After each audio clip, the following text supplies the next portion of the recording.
баршаңызға ассалаумағалейкум. Таңғы асқа осындай әдемі гренки дайындаймыз. Оған керегі сүт, 5 жұмыртқа, нан, қара бұрыш, зелень, тұз керек. Барлығын жақсылап араластырып аламыз.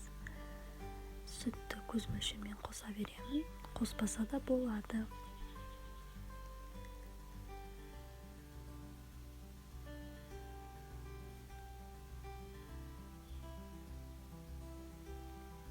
Менің каналыма лайк басып, тіркеліп, қолымды басып қойыңыздар. Жақсылап бәрін қызарғанша екі бетін ауыстырып қуырып аламыз.